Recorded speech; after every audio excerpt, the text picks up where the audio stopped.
Good evening. I want to call to order this meeting of the Wendell Town Board of Commissioners. Thank you for joining us. We're going to be led in the Pledge of Allegiance tonight by Police Chief Bill Carter.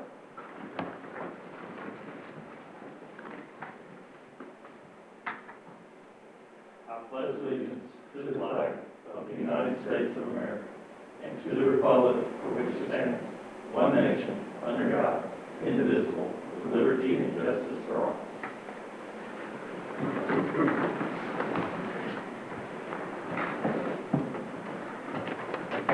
Thank you, Chief. Our invocation tonight from the Wendell Council of Churches, we're going to hear from Jeannie Driver of Covenant Presbyterian Church. Are you with us, Ms. Driver? I am. All right, thank you. You can go ahead. Let's pray. Heavenly Father, thank you for another beautiful day. Thank you for continuing to lead us down this road to keep this a better place. Be with our loving neighbors. Have them act as they should. Treat one another like their own brother and sister. Be with those tonight that are our leaders that are making decisions to keep Wendell a great place to live. Please also be with the sick, those that are recovering, those loved ones that are still suffering with the empty space of a lost loved one. Guide us, lead us, and stay with us throughout the day. In this name, I ask, amen. Thank you so much for being with us tonight. Thank you. Are there any adjustments to the agenda? Have a motion to approve the agenda? Move. We have a motion to approve the agenda. Yes. Commissioner Joyner? Aye. Commissioner Deloach? Aye. Commissioner Lutz? Aye. Commissioner Tarnasky? Aye. And Commissioner Boyette? Aye. That passes unanimously. The public comment process for tonight was submitted in advance of the meeting. The public had the opportunity to submit their written comments to the town clerk, or were able to submit a request via calling in the conference by emailing their name, address, and phone number to the clerk by this past Friday, March 5th at 5 p.m. Will have 3 minutes to speak. That's how we handle it now, but no one has signed up again. So we'd love to hear from you. Please try to call in and let us know what you think. Do we have a motion to approve the consent agenda? Motion to approve. All right, we have a motion to approve the consent agenda. Commissioner Joyner? Aye. Commissioner Deloach? Aye. Commissioner Lutz? Aye. Commissioner Tarnasky? Aye. And Commissioner Boyette? Aye. That passes unanimously. Let's move to item 4, recognitions, reports, and presentations. Item 4A is a site-specific master plan presentation for the Hollybrook Park located at 1201 South Hollybrook Road. And we're going to hear from Parks and Rec Director Jeff Pulaski. Good evening.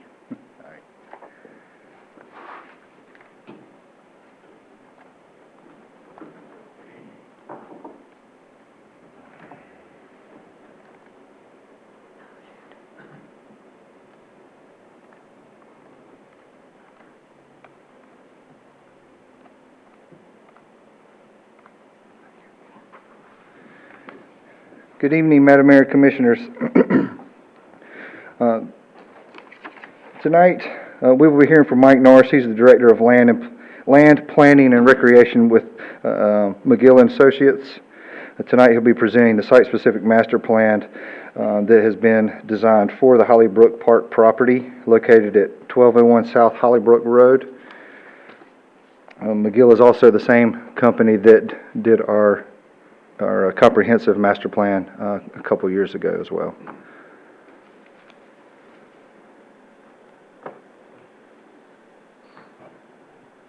Mr. Norris, are you with us? I am. Can you hear me? Yes, we can. Okay, great. Okay. Tell me if I'm supposed to share my screen on. There we go. I've got you, Mike. Okay. Good evening, Madam Mayor and Council. I appreciate the opportunity to present this summary, if you will, of our park property off Hollybrook Road.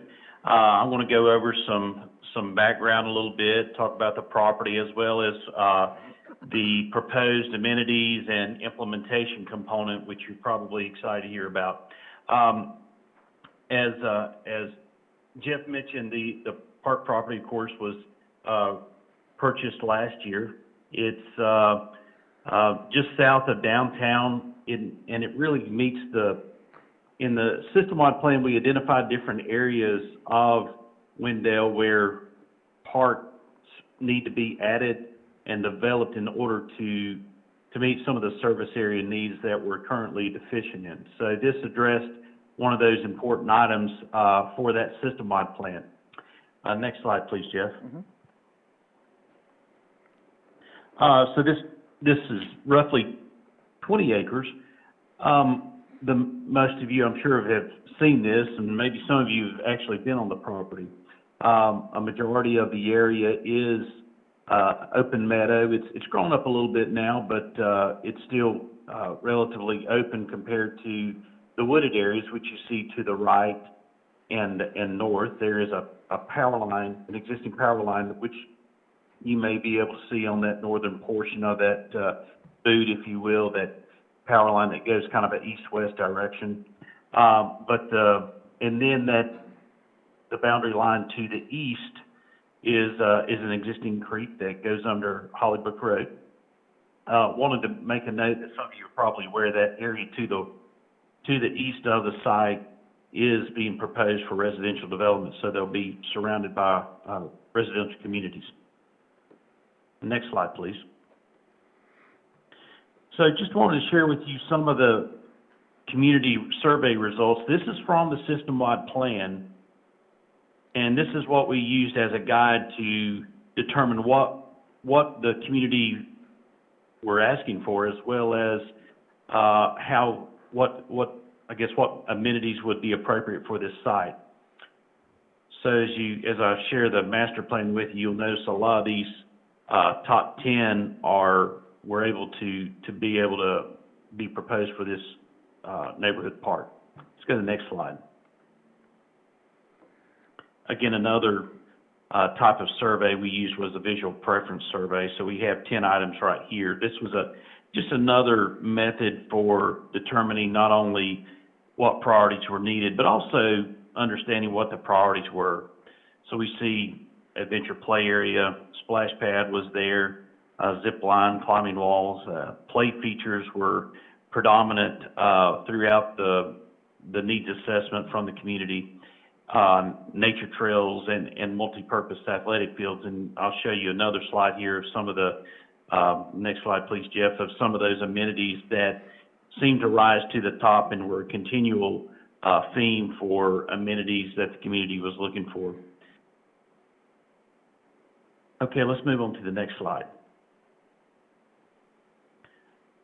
So taking that community input and evaluating the existing site, we were able to I think, sensibly address the wooded area with nature trails. If you recall, the adventure play area was an important component. We also have, and I'll go into more detail of some of these amenities, but pickleball, basketball courts, walking trail. Of course, walking's always a popular amenity for our communities. Playgrounds, picnic shelters, and fitness stations. That gives a good balance of preserved area to the east, where we got nature trails and adventure play area, and then the other amenities that would be on more of the open meadow that already exist. The central location is developed as parking area and a picnic shelter with proposed restrooms there, as well as a playground and game courts. I want to go into a little bit more detail with this next slide. So I just wanted to kind of show you the vision of what we were thinking with regard to the master plan for this park.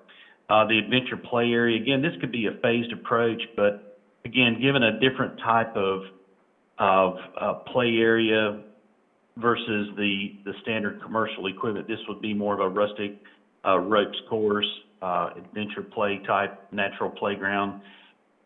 Then below that, you can see the type of playground which would be close to the picnic shelter, where it would be more of a manufactured, type of equipment.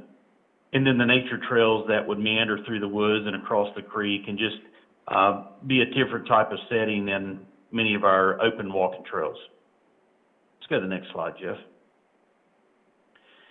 Okay, I wanted to share with you the type of picnic shelter we were thinking is having a combination picnic shelter with a restroom facility there. The paved path, that's, the trail that we have proposed is just a little over a quarter of a mile, so it's a good length of trail there that individuals that needed accessible trails could utilize, or just anyone for that matter. And then the game courts are always popular, whether it be horseshoe pit, bocce, or cornhole. So those are kind of centrally located for family events or different functions so that they would be close together and match up well. Let's go to the next slide, please, Jeff. Okay, I wanted to share with you some of the elements there for the proposed, in the proposed meta that exists today. We felt like, and I'll mention this a little bit further, a multi-purpose field, and that just shows the size of a regulation soccer field. So you can see from that there's a lot of open area there that could be used for informal, non-program play, or you could potentially use that for an athletic field. We're showing the proposed basketball courts adjacent to the proposed pickleball courts, which are in popular demand right now. And then fitness trails, which would be strategically located along the paved walking trail for use along that route. Next slide, please. So I want to share with you the cost. We approach this in a multi-phased approach. I know Jeff will go in further detail concerning a Parks and Recreation Trust Fund grant, but as in looking at that with the phase one, we've included all of the amenities with the exception of the fitness stations and the development of the multi-purpose field. So this would include all your support facilities such as the parking, your utilities, your site grading, your restroom facilities, and then complement that with the proposed amenities that would include the soft surface trails, picnic pavilion, playgrounds, pickleball, basketball, our court games, adventure area, making up that list of proposed amenities, again, with your support facilities that you would need for the park to function with your utilities, water, sewer, electric, and so forth. So I went through that, hopefully well enough for you to understand the overall vision as well as the implementation for that. I'll be glad to answer any questions or try to address any comments you might have. Are there any questions from the board? I've got a couple. And Jeff, I'm trying to get to the slide that you're on. I understand we currently have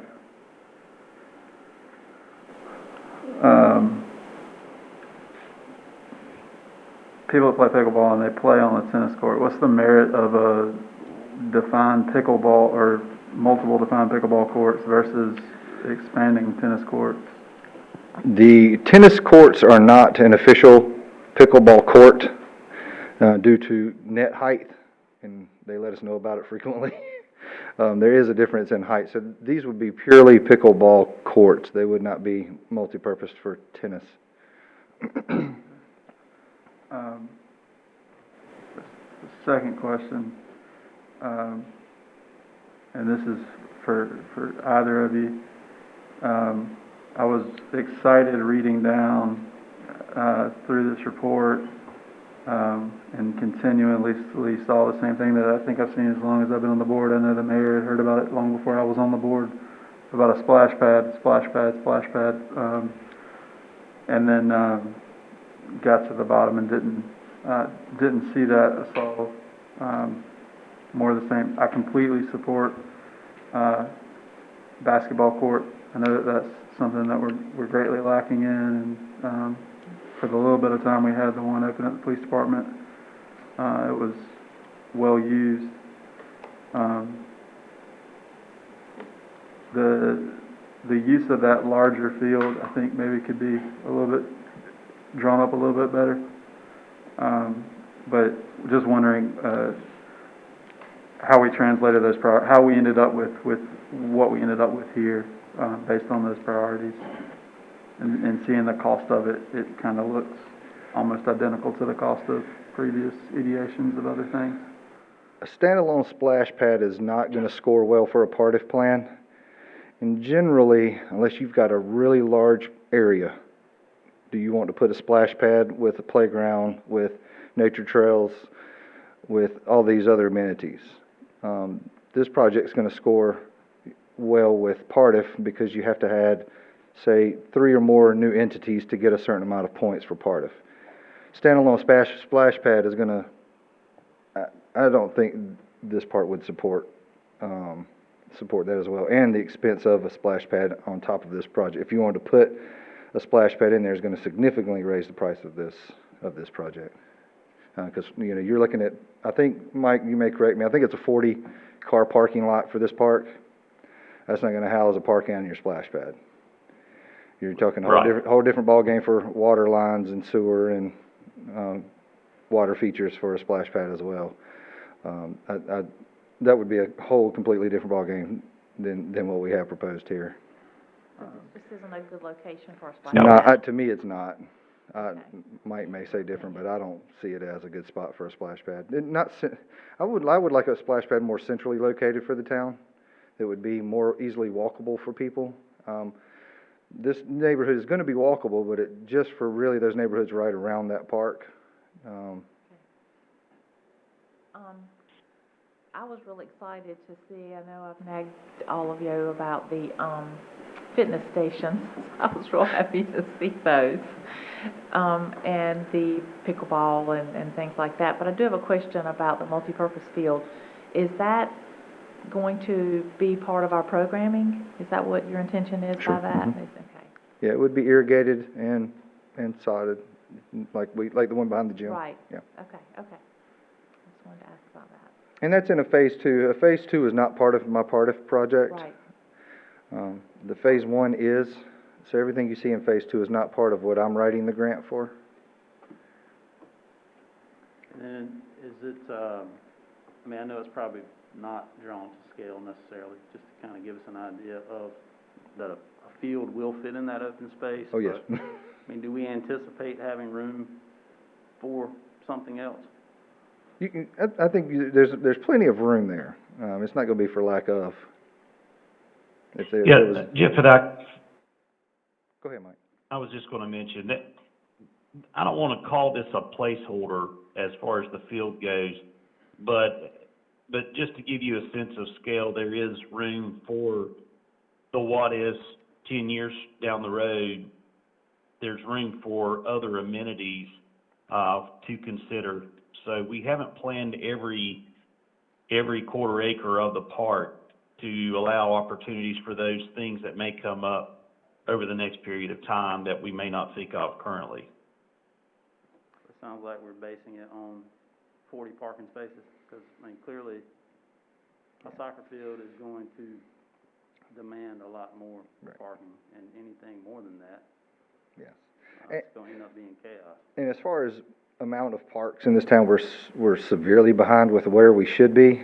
That if there something else came up that people were demanding or wanting to see, or something else we wanted to take from the survey, it's not for not having another park to put them in, because we definitely can use more park space. It's finding a better location for that that's better suited for another neighborhood or section of town.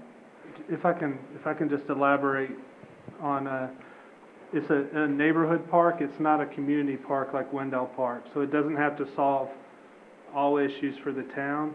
The idea is to have a string of the neighborhood parks that are walkable to a lot of different neighborhoods, so that you only want a small amount of parking. You don't want to overwhelm a residential area with a lot of outside interests. You want to have those different recreation interests spread out throughout your community that are connected, which I know that connectivity in trail systems is important moving forward with this. So this is a first step, and it'll have a lot of pressure on it because it's the first park outside of Wendell Park. But it's the first in the master plan of a series of these that'll address all of our needs for the community that were identified in the master plan moving forward. To Commissioner Joyner's question about the splash pad, right now it's in year 3 in the capital improvement plan in a downtown location. And I'm certainly not trying to pick where we put that.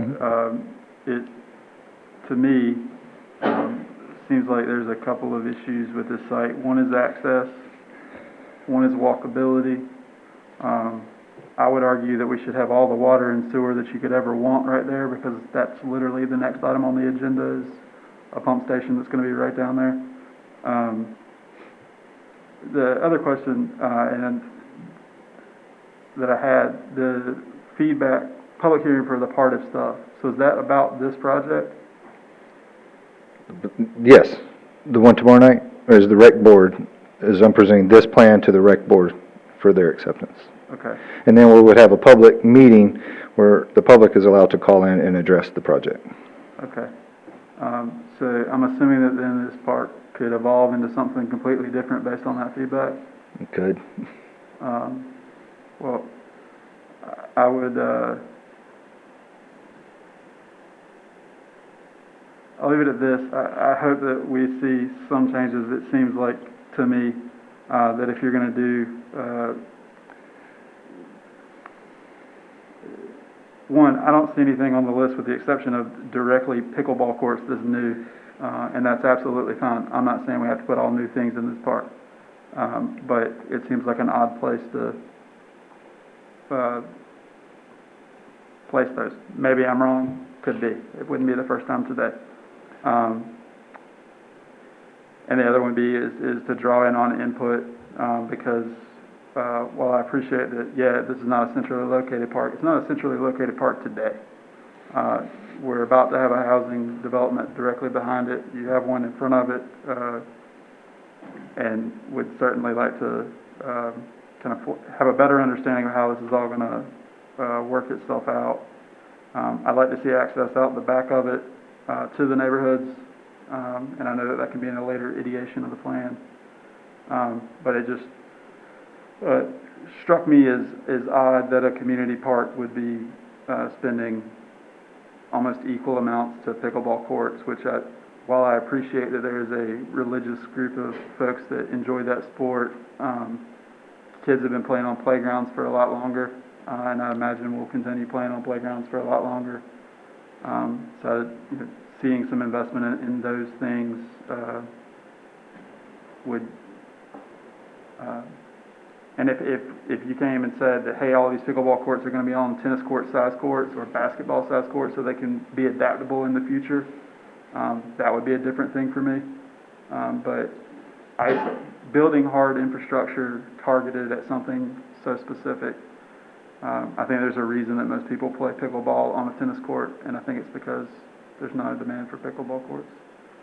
Certainly didn't mean this to be a assault on the pickleball community, but just want to plan long-term so that we're not reinventing wheels later on. Yeah, we didn't make these numbers up. They come from federal guidelines for towns our size, and where we're lacking are outdoor basketball courts, walking trail mileage, playgrounds, and adventure play, multipurpose fields, games courts, pickleball courts. You know, it's not something that was just kind of flung out there. And you know, these are coming from studies and from federal guidelines. For every 1,000 people, you have X amount of program or facilities.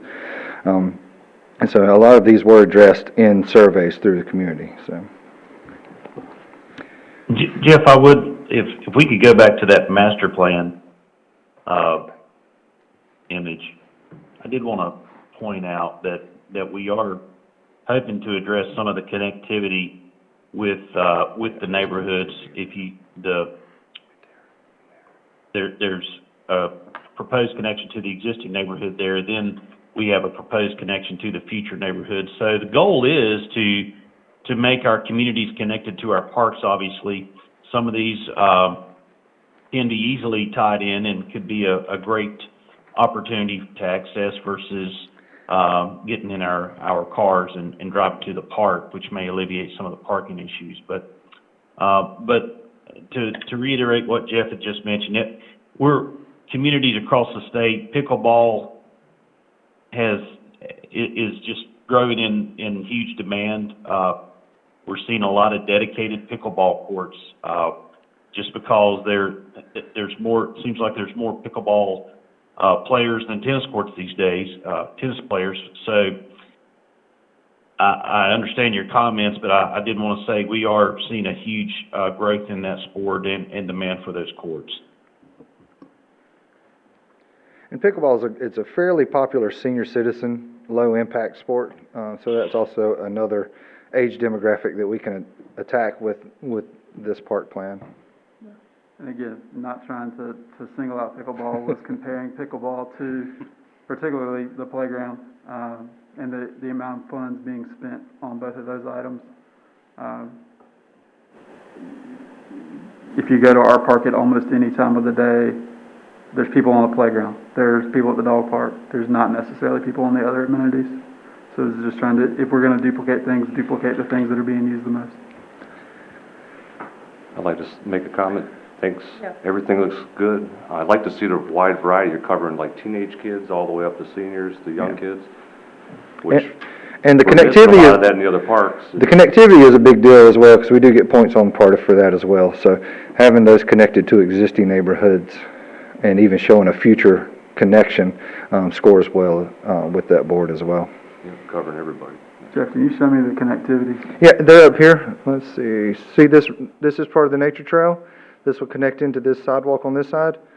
And then we've got one that's going to connect into the new existing neighborhood that's going to be on this side. Once that's finished, that will Right. connect there. All the yellow is nature trail. Are there any other comments for, Mr. Pulaski? I have one, if you don't mind, real quick. So I just, and Jeff, looking through kind of the cost kind of layout and breakdown, and I understand there's always the reason for phasing. When I see the site development cost is $163,000, and we're doing a lot of, really, stuff I like on that one. And then I see on the phase two, the site development is $120,000 for the, is most of that $120,000 going into the irrigation? Is that going into, I mean, it seems like a close number when we're not getting quite, not that we're not getting quite as many things, but only getting a couple bigger items. So I just was curious about where most of that $120,000 is going to. Jeff, I can address that if you'd like. Yeah. That's an allowance, if you will. The level of grading for an athletic field, with site development typically can require storm drainage. And so a lot of what we have proposed in this initial phase is limited on the amount of storm drainage, if you will, in site development. This, depending on the size of the multi-purpose field, if you need a larger area, even larger than what we're showing on this plan, then we wanted to just have a good cushion on the budget for that as a future phase. If it's 10 or 5, 6 years from now, who knows what construction costs will be at that time. So again, just to give a little bit of cushion, because it's probably, several years down the road from now.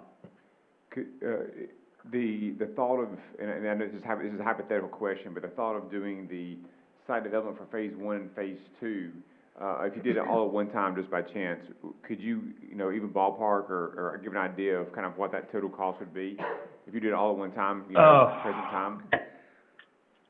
Yeah, I usually get in trouble with that on the question, I won't hold you to it. It could be reduced significantly, and I'll tell you why. Every time you do a major site development like this, you have the cost of erosion control, the cost of a mobilization for a contractor. Just having the equipment there saves a significant amount of cost there. So,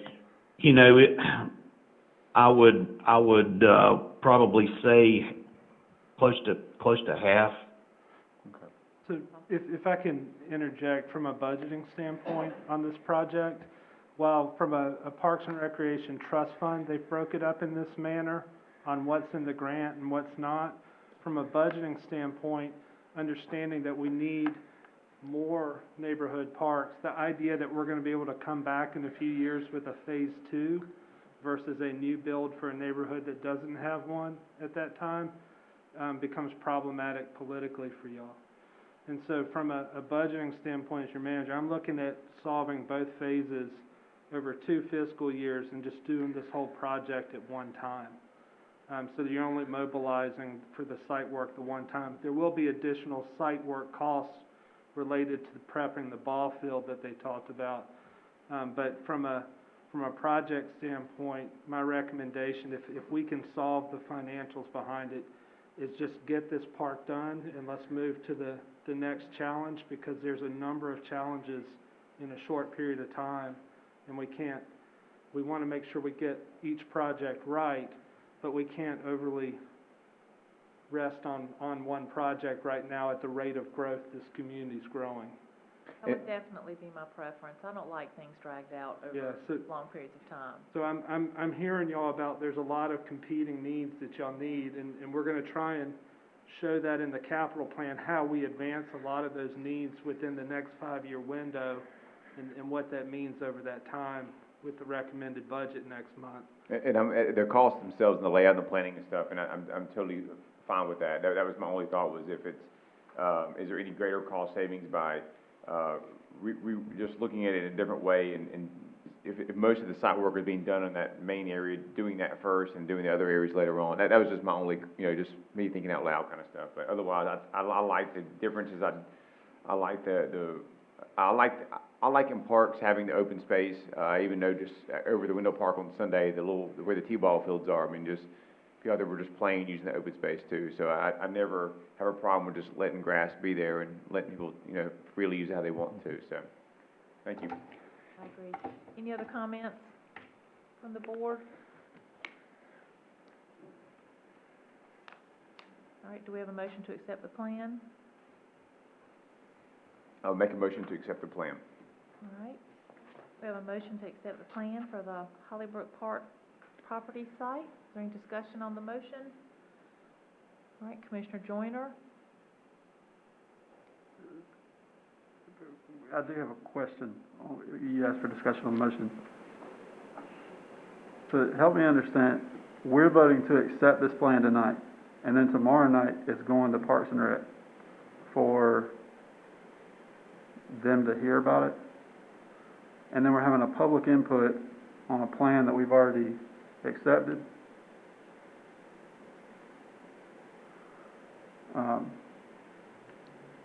That process seems about as backwards as it could possibly be, personally. That said, I appreciate the work, and it, not reflective on anyone here, just highlighting it.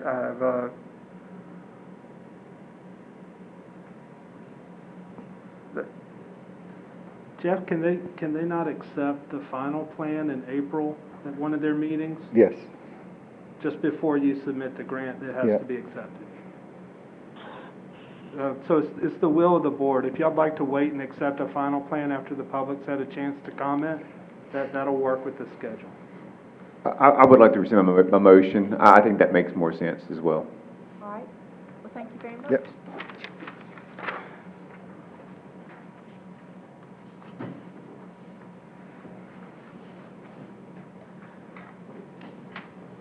Item 4B is a presentation of the draft 2021 Town of Wendell Strategic Plan. Mr. Collins. Good evening. Good evening. All right, no action on this item tonight. It's a first presentation of a draft 2021 Town of Wendell Strategic Plan.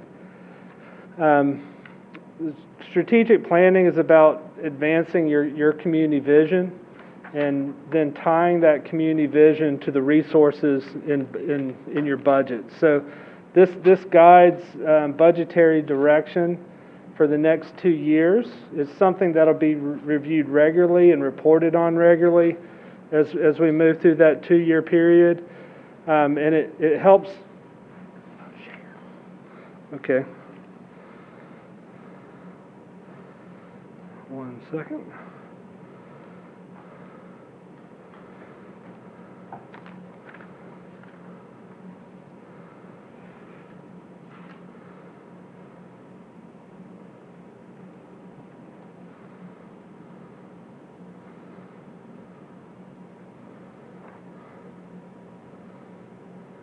Okay.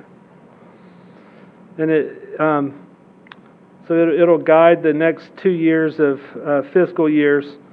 The current plan that the board adopted in 2019 is expiring this June with the end of this fiscal year. As you know, the plan starts with your vision statement and then works down into 5 policy goal areas. They're intentionally very broad. Within those 5 goal areas, there are both management and progress. Those are things that staff has underway or committed to finish within that time period. And then there's strategic initiatives. These are often new direction or new steps for older policy direction for the next 2-year period. They reflect the input that we received from you with the exercises last fall at the work session in September. It also reflects conversations with y'all individually and for those that took driving tours around town to see all that was going on. After this presentation tonight, there'll be a month comment period. We're preparing both for the park plan, a publicinput.com input session that allows for digital input from the community. We'll be doing a similar one for as a budgetary exercise that includes strategic initiatives in the coming month. We'll bring that, any comments that you bring back, we'll incorporate. Since this plan recognizes a consensus of opinion and comment as a body, anything that I hear individually, I'll keep separate, and then y'all can agree to add it in as a group, so it still reflects your consensus as a body and policy direction. And then the final plan gets adopted, and then we incorporate that into the budget documents for each of the next 2 fiscal years. And it's really important in those budgets to tie your policy direction to what the resources you're providing in the budget, so you can see how your policy is being advanced. All right, there's a lot of small words here. I apologize, but I want to kind of talk through them a little bit for the public's edification, so they understand the broad initiatives that y'all set forth, and a lot of this is continuation of effort. So starting out with Goal 1, which deals with downtown vibrancy, economic growth, and community character. You see that's to promote economic vitality through the development of a vibrant downtown, economic growth, and unique community character. Management and progress, things that are underway that will be finished up for sure, is completing the comprehensive land use plan. That's wrapped up this summer, and beginning efforts to implement the recommendations and update the UDO to reflect that comp plan update. There's creating a vibrant downtown connected to all neighborhoods to identify infill mixed-use development sites, and update the UDO to implement recommendations to encourage such redevelopment. Brownfield Grants is a continuation of a regional brownfield coalition with TJ-COG, or the town submit for funding on its own to encourage further downtown redevelopment. And then an economic development program marketing material. As that program develops, developing the material to further recruit business to Wendell.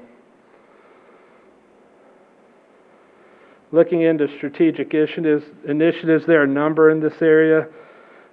First deals with the establishment of a broadband policy. The board communicated the importance to ensure that residents and businesses have sufficient access. Action plans for suitable non-residential development, that would include appropriate ETJ expansion, land assembly, proactive zoning to ensure land use outcomes, as well as utility partnerships and other tools to achieve this outcome. This property that we're on in the next 2 years becomes, we need to talk through, get direction on what happens to it. A downtown streetscape project. I heard from a number of members about the success with the East Camp and Row and what's next. What's the next planning to keep vibrancy and investment encouraged in our downtown. Looking at, from a tourism standpoint, looking at developing the Wendell Mural Trail and adding public art to continue as a draw to that downtown and visiting Wendell. One of the initiatives was expanding Wi-Fi to incorporate more areas and parks. Commission representation through the Chamber of Commerce. Continued initiatives for this one. This is by far the larger one due to its broadness. Increase involvement as you start getting suitable land assembled for larger scale business and job creation, getting more involved with the efforts of the state and county in business recruitment, improving walkability downtown. There's talk about the intersections and gateways and making sure that the customer friendliness and public safety and aesthetics improved. Looking at opportunities for vacant and underdeveloped properties to develop. Talking through with staff and many of you, when you get out around the community college area, there's a lot of spaces and properties out there that, before the community college, there wasn't really a discussion on. So looking at a focused small area plan in that area to guide that key economic development growth area for Wendell. Working with Wake Tech to complete the design and construction. That's obviously a major economic driver over the next couple of years to get going.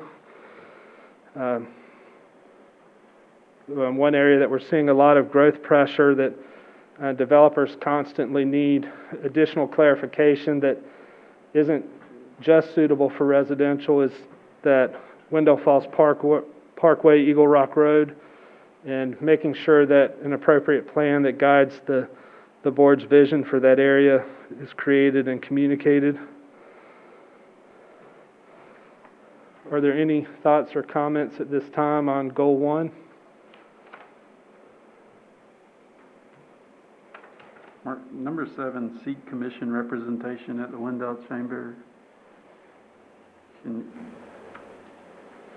I know when the chamber meetings are and go to them. I'm trying to understand what we're... I believe that was one of the commissioner's comments that was put on a sticker board. I can clarify thoughts on that. Commissioner Deloach, much like we have representation, personally I'm a part of the senior center. So my thought was, we need to have a similar representative from the board to be a part of the chamber as well to help facilitate conversations and thoughts and plans. And kind of leads into the whole recruiting effort as well. So that was my thought process. And then, Mark, one other question. 13, item number 13, is that like the, I think I've heard it referred to before as the corridor plan, the Eagle Rock corridor?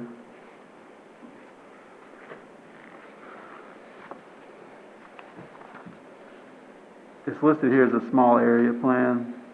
I know that we've talked in the past about the plan for the area in between. So it could be the corridor. The corridor is actually filling in pretty quickly right now, the residential parts. The more focused areas around the intersection where you get into that, what the board had called a walkable mixed-use center, and actually defining what that means. And so it's more honing in to something that developers want a fixed target. They don't want a target that moves around. So this would provide the fixed target for that area, for the development community to hit when the market's appropriate. Thank you. Yes, sir.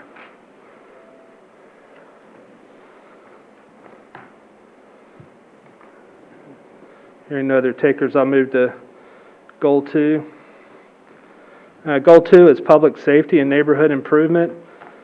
This provides for a safe and secure community that nurtures livable and well-maintained neighborhoods that are family-friendly.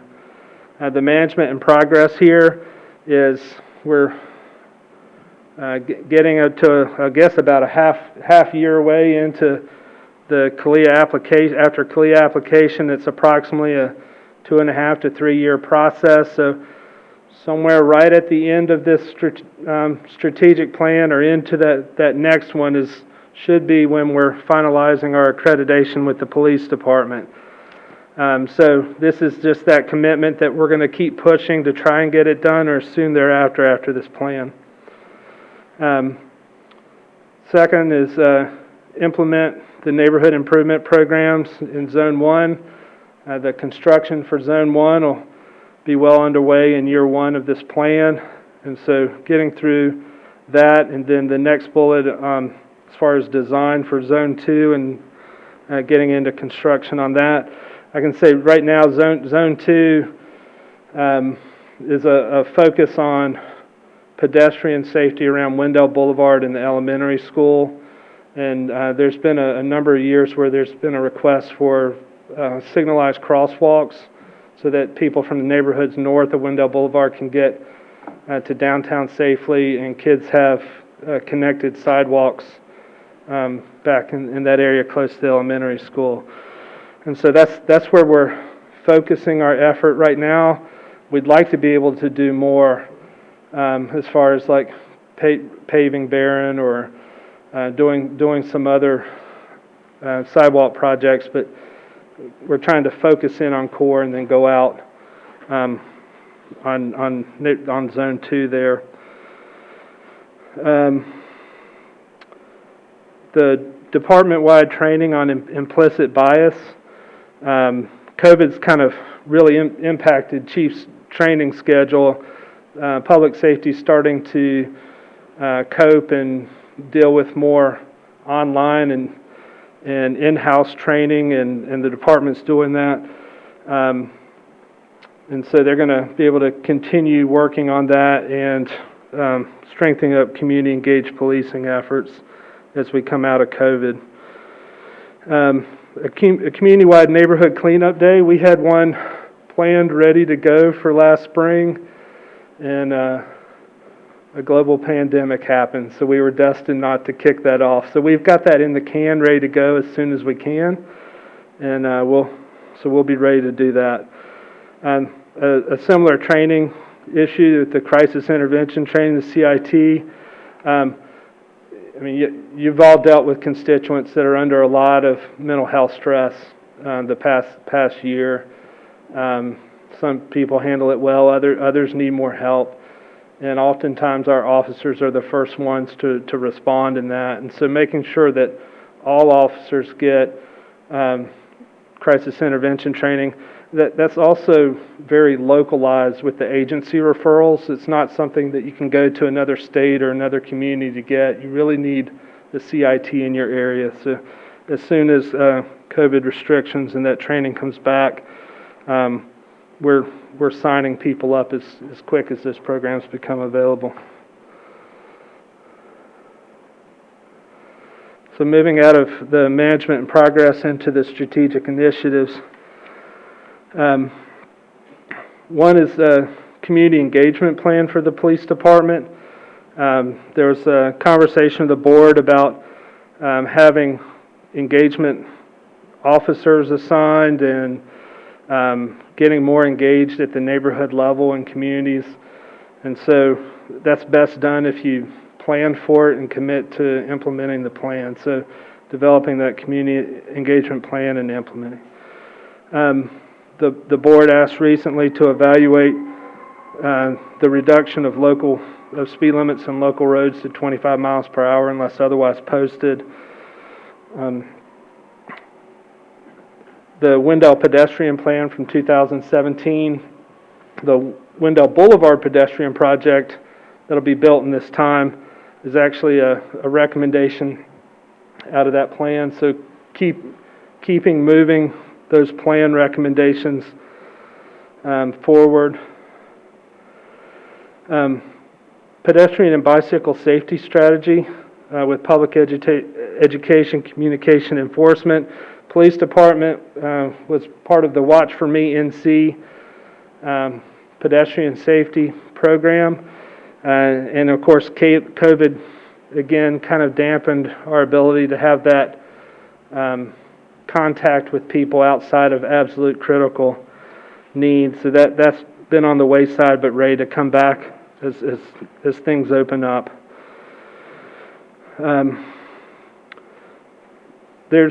We're getting an increasing, as the town grows, we're getting an increasing number of calls about minor collector and local road intersections where there's conflicts between pedestrians, bicyclists, and motor vehicles. And so I sent, in kind of the next bullet there also about establishing our process to evaluate traffic calming, crosswalk enhancements, and enforcement measures for intersections like 3rd Street and Wendell Falls Parkway, Daniel Ridge Vintage Point. Those are just a couple examples of regular conflict points that we hear about as staff and from you as board members as well. And so we want to make sure that gets programmed into the next 2 years, that we're actively looking at our processes on how we respond to that, and then assigning resources from the strategic plan in those budgets to resolve some of those issues. And then there was also on the drive around, sometimes you just see differences between like owner-occupied versus rental housing areas and property maintenance. And so it was requested that staff evaluate what are comparative practices for property maintenance standards and codes for community safety and appearance. Any questions on number 2 at this time? A quick comment. I know that we've talked about some of the road improvements around town, and this road and that road, and this one's a DOT road, and when it gets repaved, we'll take care of some other intersection problems that we have, but I feel like I would be remiss if I didn't mention South Cypress and 3rd and 4th and Main. Just off the top of my head, if we want to, I know this isn't a list that includes every single thing, but those are areas where I get a lot of comments, and I've noticed myself as well. Can you repeat the first one? South Cypress and 3rd, between the town square and the Women's Club lot and that area. Main and 4th, right behind us, right over here. Yeah. So you have to about get in the middle of the intersection before you can cross the intersection. So I just think if we're going to take a look at some, let's take a look at those 2. That's all. Thank you.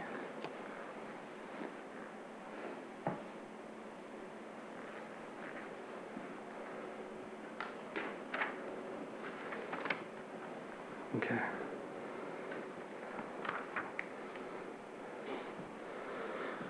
Third, infrastructure, transportation, and the environment. That's to develop and maintain infrastructure and policies to support new growth, improve the quality of life for residents, and provide for a clean and green environment. Management and progress. we need to keep supporting the implementation of NCDOT maintenance initiatives in Wendell. There are a number of them, and don't want to limit too much, but Old Battle Bridge replacement is still a critical need project for the town. And also within this time period is their East Resurfacing Project, which is the repaving of primarily Wendell Boulevard with a large number of other streets on the eastern side of this division. And we're working with DOT about doing additional roads that are really local roads in DOT but happen to be state roads right now, so that we can consider having those improved to town standards and then handed over to the town for town maintenance jurisdiction moving forward, so that we don't have some roads that fall into different levels of repair just based on maintenance jurisdiction.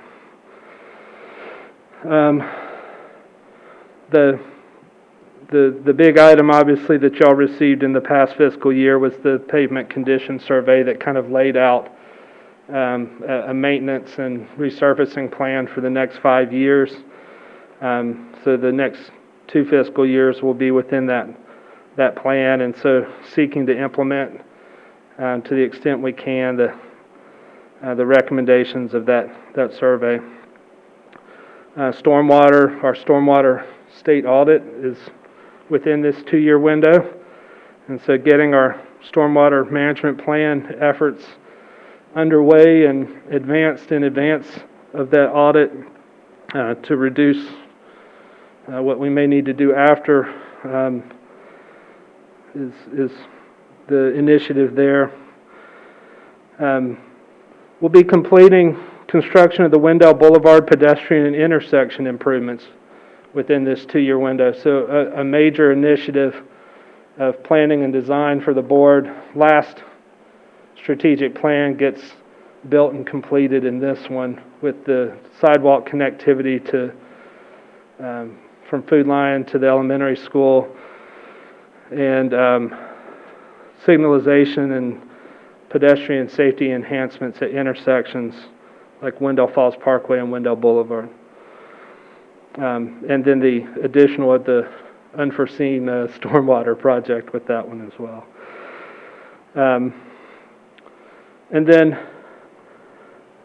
you know, part of the often the frustration in the large list of needs right now versus the kind of pot of gold to pay, right? And so there needs to be conversation where the board assigns value. That's setting policy, assigning value to what you want to see there.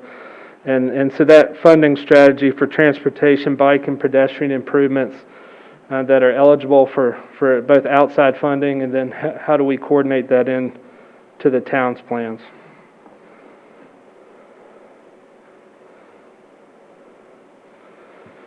Strategic initiatives around this goal.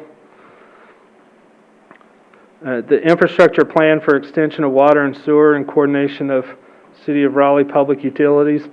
There'll be places that, from a system health standpoint or from an economic development standpoint, but not where the market wants to be today, the town may need to proactively do things with Raleigh or encourage Raleigh to do particular things. So that's that infrastructure plan there.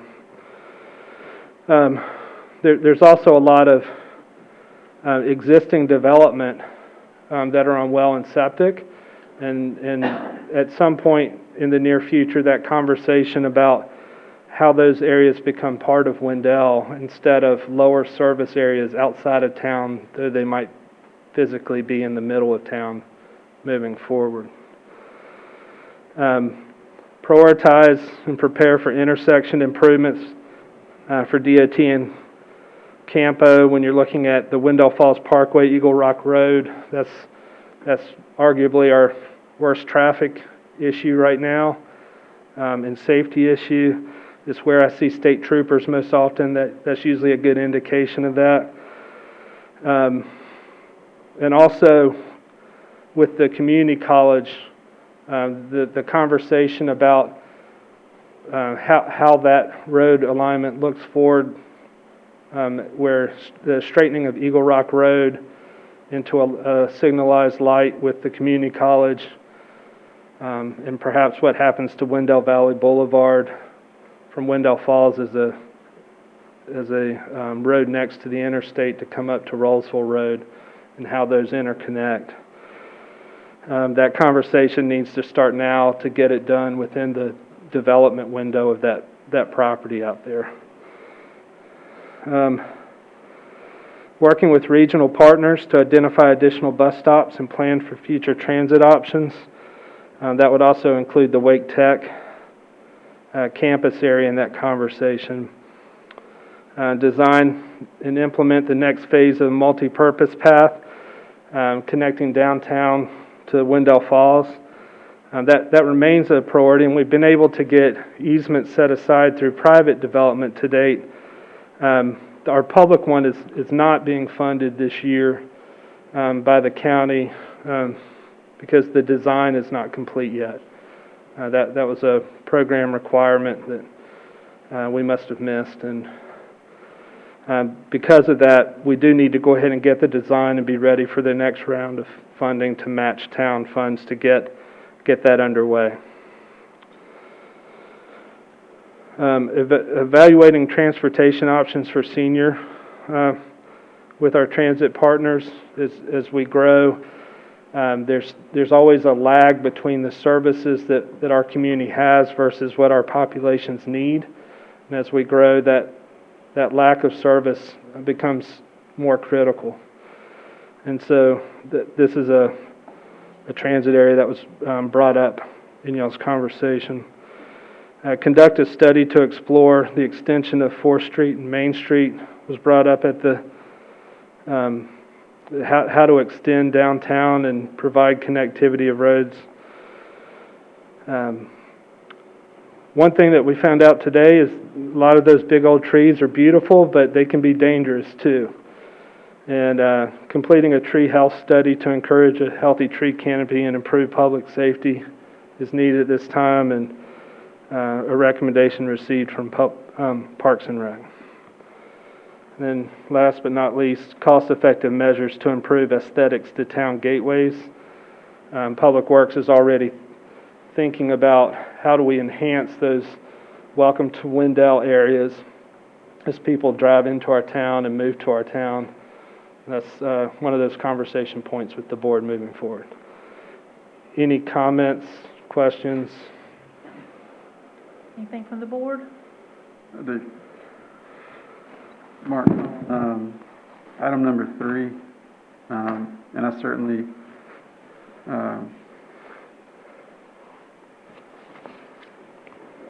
our public transit is lacking, so any improvement or any addition is an improvement. But adding Wake Tech to it is a wonderful idea. I would include Wendell Falls in that, specifically the, I guess, Tree Light Square area where there's going to be access to another grocery store. That's currently you can take a bus ride to Zebulon or Raleigh, but you can't get to some of these needed places. So if we have the leverage of our Wake Tech partners when talking to Go Triangle, that would certainly be something I would mention. Anything else from the board? Can you talk just for one moment about Wendell Boulevard and the rest of not the portion that we're already working on, but the rest of it? We receive a lot of comments about Wendell Boulevard needing paving, and we know it's on the list. Can you just address that for a moment, since we are talking about streets? Yeah, it's a DOT maintenance road, so it's on their schedule. Their east resurfacing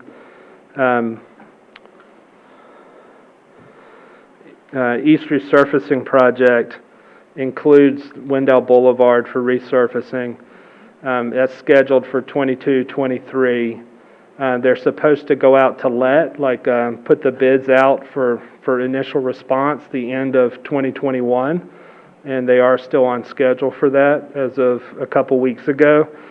It's DOT, so that's subject to to change for a lot of different reasons. But that one is still on track and on schedule and in their 5-year plan, and it's time for that. So we're actively working with our division maintenance and our district engineer to make sure that keeps moving forward. We've been aggressively working with them about this. Yes. Okay. Because they actually called me about it too. So they're aware. Yes. As aware as they are about the bridge. I would say on the transit, if you look forward a little bit, if you think about bus rapid transit going to Wake Med right now, the next phase is to take it through Knightdale, and the idea would be to take it through to Wake Tech at some point in the future. So that would get a main transit stem from Raleigh to Wendell and the community college campus. From there, a circulator system that would kind of the Wake Tech area, the downtown to Wendell Falls and back to Wake Tech is possible with our transportation plan road structure we have in place. And then a regional system that could go to other communities from the end of that BRT line are possible. So, but anything with transit, as y'all know from watching Campo, is you start talking today for something that's 10, 15, 20 years away, and the Wendell that's here at that time looks a lot different based on our development patterns than what we have today.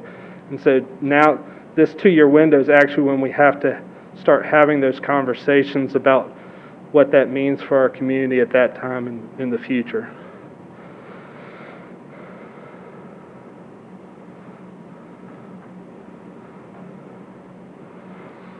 Parks, recreation, special events, and culture. There's a lot to do in this area moving forward, as you had a glimpse tonight. Establish facilities, events, programs that connect the community, promote healthy lifestyle opportunities, and culturally engage citizens and visitors. There's a lot to that goal statement with a lot of different areas for Wendell. Number one, we talked about tonight for management and progress. Design and construct a neighborhood park at Hollybrook Road Park site. I'm aggressively trying to just get this done in this 2-budget cycle, and beyond to the acquiring property and designing, building the next one after that. Otherwise, you're not implementing your plan within that planning window. And the need in your community. Work with the Meet on Main group. We were all set for a year-round entertainment of festivals out on Main Street, and the little virus had a different idea of what we were going to do last year. So, but you don't give up. You just fall forward and seek ways to improve. So we're looking at partnering with our partners on getting that going again as soon as we can. Complete the design of Main Street Greenway. While we may not need the long-term capital funding, we can fund the design in the coming fiscal year and be ready to build in the following.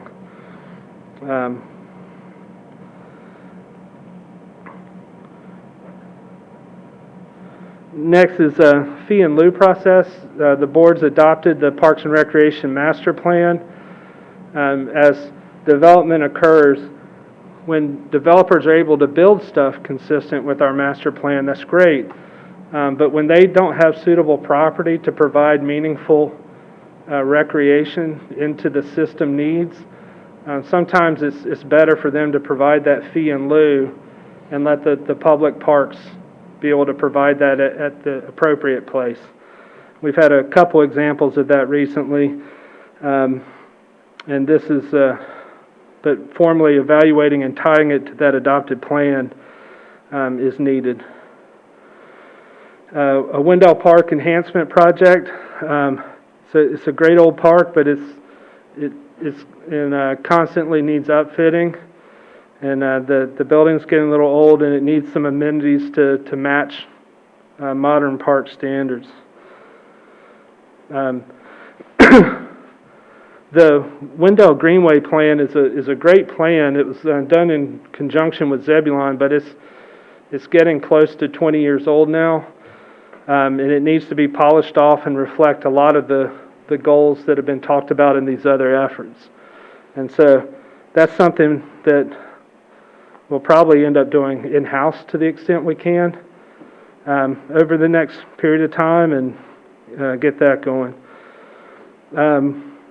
Second is the second entrance into Wendell Park gets built with the Town Hall project in the coming year.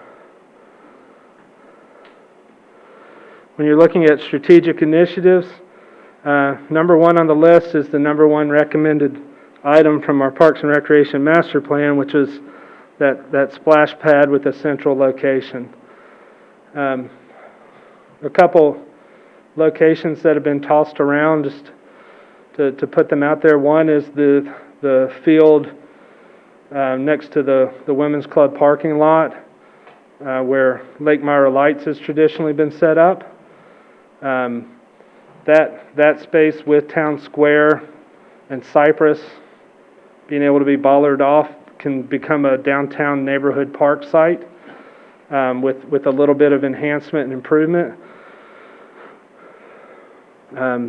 But we're not completely wed, but that's the site that's been discussed to date. Encourage Wake County to move forward with the design and construction of Lake Myra Park with the bond funds. Much like our partners in DOT, we need to encourage them to do the promised amenities that benefit our community. Identify and plan for the acquisition of a second community park or significant expansion to Wendell Park along Buffalo Creek. That's a larger undertaking that may take additional finances moving forward. Identify and provide for the next neighborhood park. I mentioned that.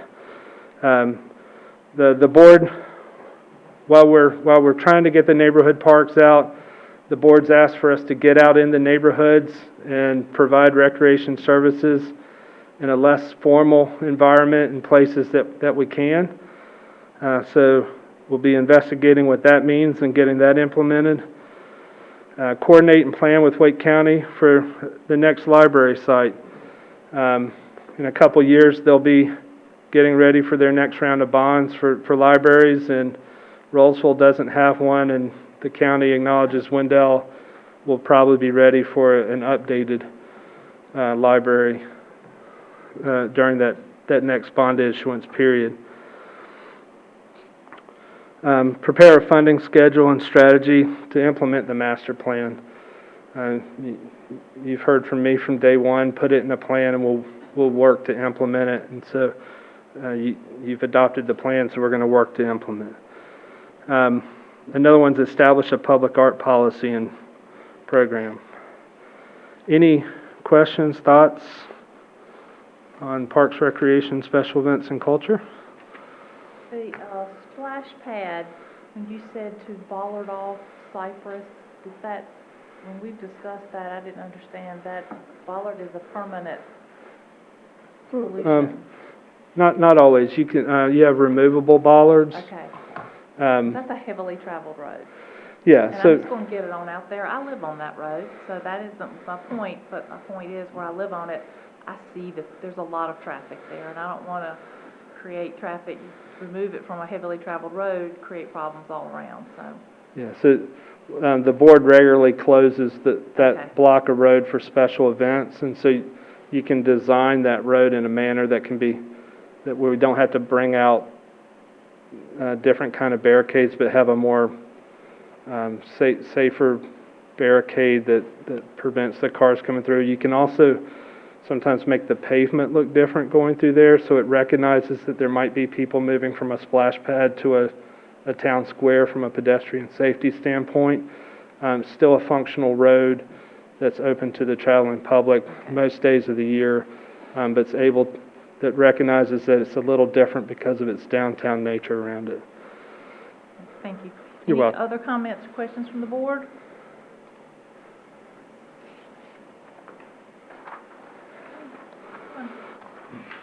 Last but not least is kind of how we communicate to the outside world and how we operate internally. Organizational culture and communication. Build a professional and inclusive town organization that's fiscally responsible, seeks innovative practices, and values the development of staff.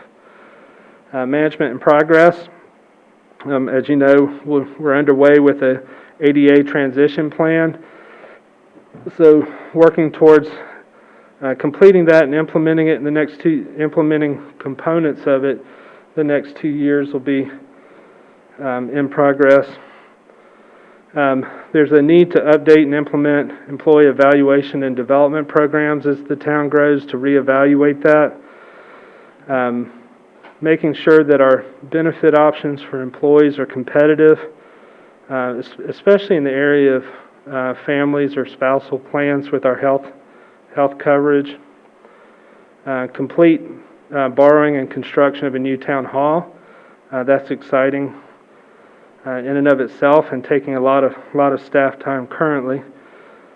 Review and amend the bylaws, policies, and procedures for appointed boards consistent with best practice and commission guidance.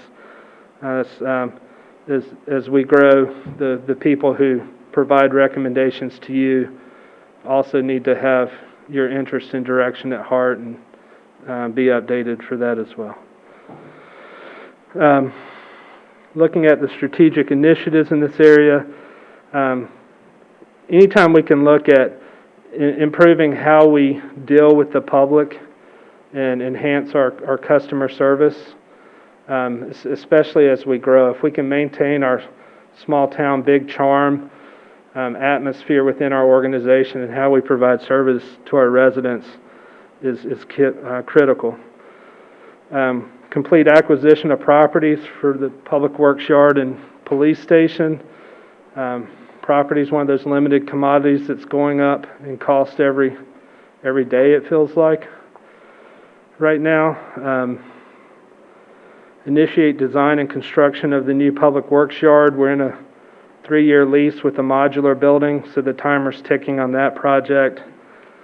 The police station isn't within this 2-year window, but just firming up the financial plan and timeline at this point is probably right on the edge or right outside of the 5-year plan right now. But that's a significant purchase that's out there, and we just need to make sure that any consideration of what we do now still allows for that need moving forward. Evaluate the process for golf cart registration and inspections was a to-do. Looking at secure, resilient operations. This deals more in the IT, that looks at how our digital and mobile work environments are handled. A lot of that's being done in conjunction with the town hall construction. Gives us a chance to reevaluate some of the systems that we have in place. I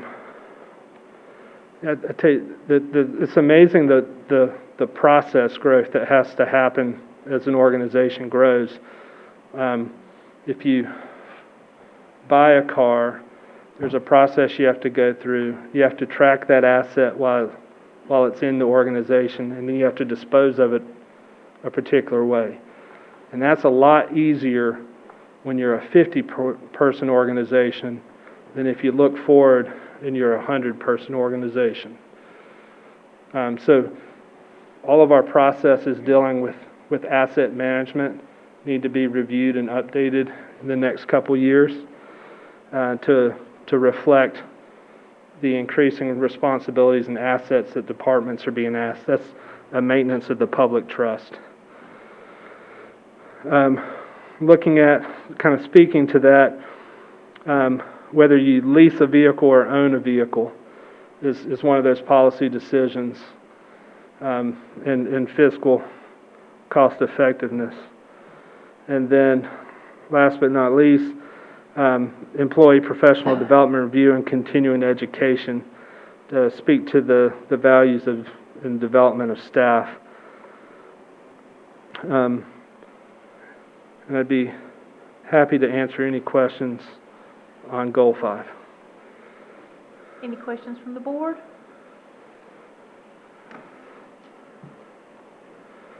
All right, very exciting. We've Yeah, accomplished a lot already. A lot of material. Tonight's about getting it out publicly. We'll be requesting input. Please do not hesitate as you review the document over the next few weeks of contacting me anytime and talking through. If there's something missing, if we failed to capture something, again, please let me know so I can bring that back to the board as a whole so that y'all's policy on what we work with is accurately reflected. Thank you. Thank you. All right, let's move into our public hearings. For tonight's public hearing, the public comment process was provided in advance of the meeting. The public had the opportunity to submit written comments to the town clerk, or were able to submit a request to participate via calling in the conference by emailing their name, address, and phone number to the clerk by this past Friday at 5 p.m. They have 5 minutes to speak, and please note that the board will take action on any public hearings held tonight at the March 22nd, 2001 town board meeting according to statute. And public has 24 hours after this meeting tonight to submit comment, written public comment to the town clerk. All right, item 5A is a public hearing on the zoning text amendment to comply with Chapter 160D of the North Carolina General Statutes. Mr. Jones. Good evening, Mayor, members of the board.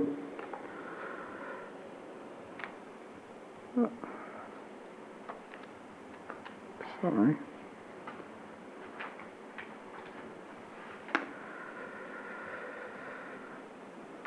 Tonight, staff is asking the board to hold a public hearing on the proposed text amendment and requests and later adopt the ordinance to comply with the new updates associated with the North Carolina General Statutes, Chapter 160D. Of course, the decision will be considered on Monday, March 22nd, 2021.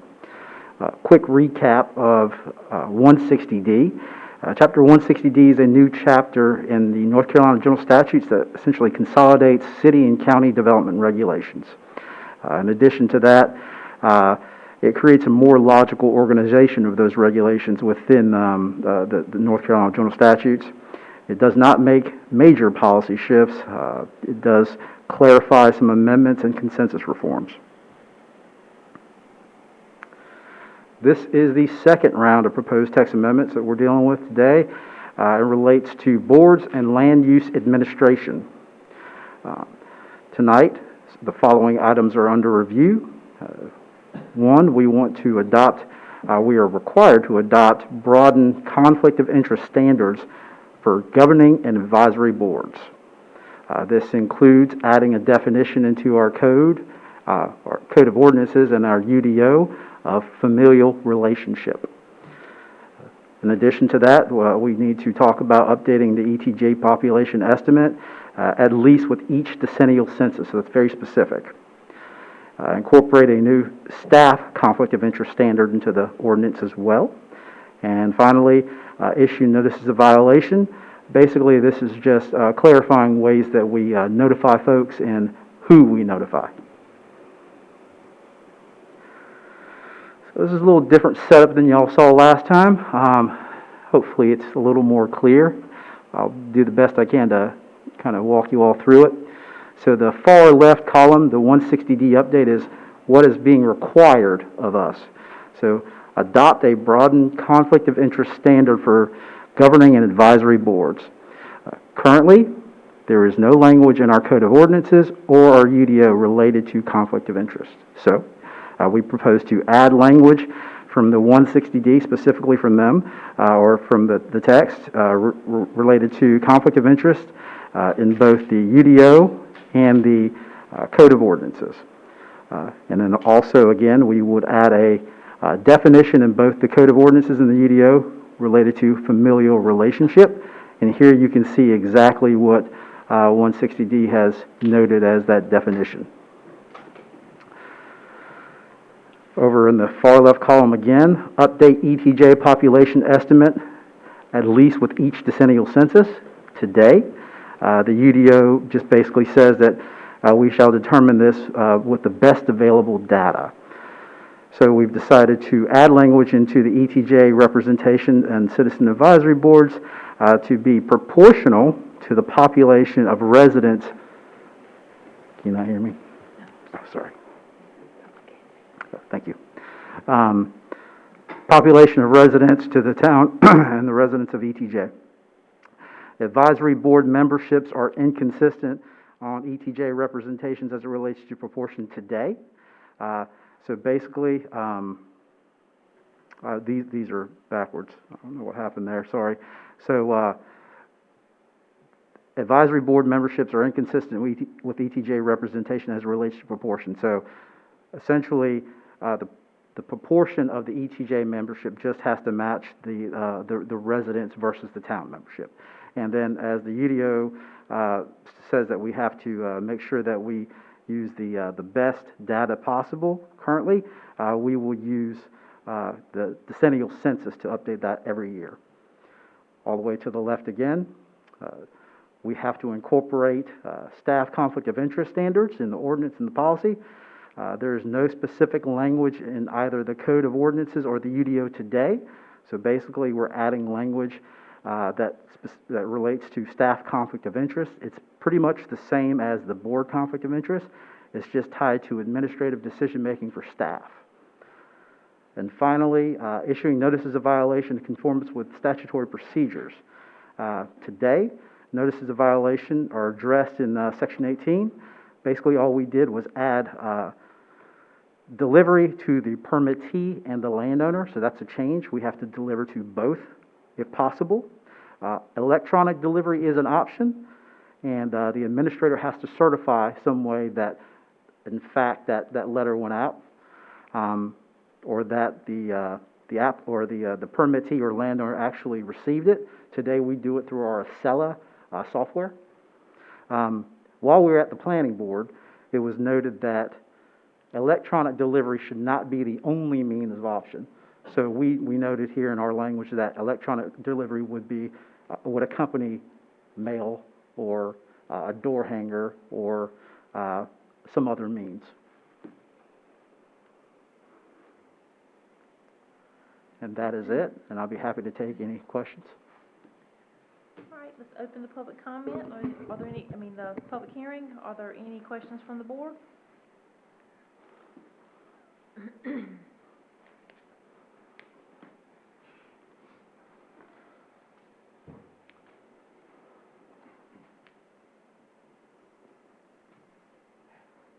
All right, we'll close the public hearing, subject to the receipt of comment for the next 4 hours. Madam Mayor, I had a question. I'm sorry, I didn't see. Nikki, the ETJ board appointments, the proportionality, so make sure I understand this correctly.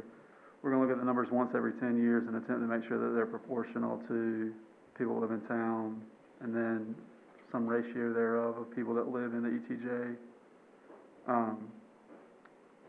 And the statute sets the threshold at least one. Can you explain where we see that going? And then the second question is, it seemed like the existing language had the best available data, which in my mind by default would mean the census. But is there a logic in only doing it once every 10 years? That's certainly up to the board, and I think that we would do it. Actually, Wake County provides data to us every year. And I'll hand something out. I figured this question would come up. It's a good question. This is what we use today. And what you'll see here is that data is actually old and incorrect. So it speaks to us having 3 ETJ members when we actually have 2 ETJ members on the planning board. So we understand that we're going to have to update or look at those numbers every so often, maybe every year. That's something that we'll just do anyway. We're just trying to comply with the language that has been given to us. And as far as the implications related to proportionality, One big implication for our town is that the Appearance Commission must have an ETJ member. That's one of the biggest changes that we have to have an ETJ member on our Appearance Commission. Currently do not.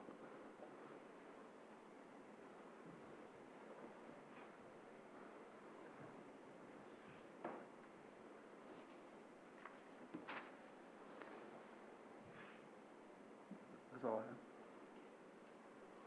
All right, we'll close the public hearing, subject to the receipt of comment for the next 24 hours. Thank you very much.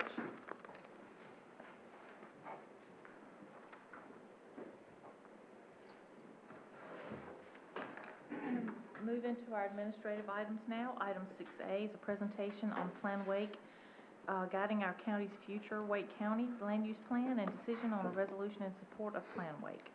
Mr. Coates. Good evening, Mayor and council members. Give me one moment to pull up a video that Wake County created, so give me just 1 second.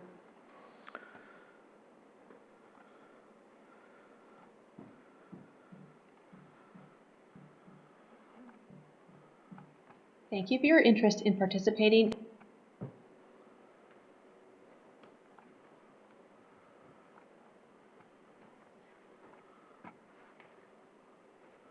So this 4-minute video is a recap of their Plan Wake.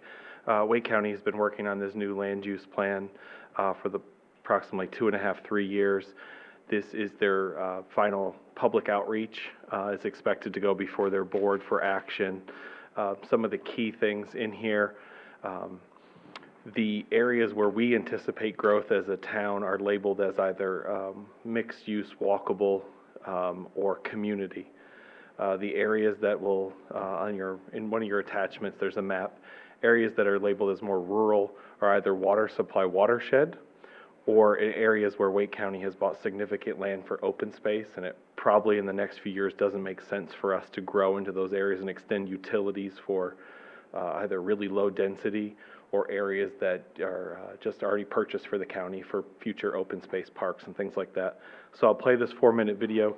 Tim Gardner is from Wake County staff is on the line to answer any questions that you may have as well.